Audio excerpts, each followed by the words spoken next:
Merci, Monsieur le Président. Le gouvernement a économisé des milliards sur le dos des chômeurs en réduisant de manière drastique les conditions d'accès à l'assurance chômage. Avec sa réforme des retraites, le gouvernement à nouveau prévoit de faire payer les moins diplômés pour financer ces baisses d'impôts à destination des entreprises. Malheureusement, aujourd'hui, on constate que la collectivité glisse également ses pas dans ceux du gouvernement. Alors bien sûr, nous pouvons effectivement nous réjouir de la baisse du nombre d'allocataires, mais cependant, n'oublions pas, et je m'associe aux propos de mes collègues, la violence administrative que vous déployez dans le contrôle excessif des allocataires du RSA. Dans un contexte où les inégalités et l'inflation aggravent encore plus la situation des plus précaires, votre politique exclut de plus en plus de personnes. Et surtout, dans ce budget, une fois de plus, l'essentiel n'est pas dit. Il a été beaucoup question de la manière de construire le budget, il a été question également du montant de l'allocation. En revanche, ce qui n'a pas été dit, c'est la volonté qui a été d'aller récupérer sur les dispositifs vraiment d'insertion un certain nombre de millions d'euros. Alors il y a eu sans doute un certain nombre de batailles pour essayer de réduire autant que possible cette manière d'aller piocher dans cette politique essentielle de notre collectivité.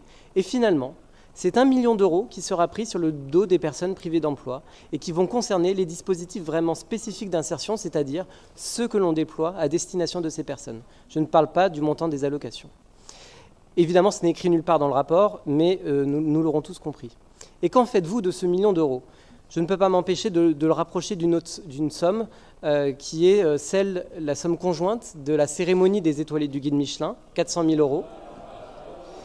Et le petit nouveau que vous nous avez préparé, et dont on n'a pas encore parlé, qui est l'accueil du congrès de l'Assemblée des départements de France, qui va nous également coûter à la collectivité, en tout cas c'est ce qui est inscrit dans ce budget, 600 000 euros.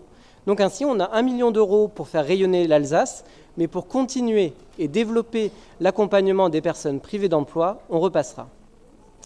Je me souviens d'une époque quand même pas si lointaine où l'on disait que la collectivité européenne d'Alsace était la collectivité chef de file des solidarités. Je me souviens aussi de votre discours affirmant que notre mission, c'est de sortir les gens de la pauvreté. Je me souviens également de vos discours vraiment pleins d'emphase sur l'emploi. Nous n'étions pas forcément d'accord sur tout, loin s'en faut, et vous le savez très bien. Mais il y avait quand même une forme de mobilisation générale.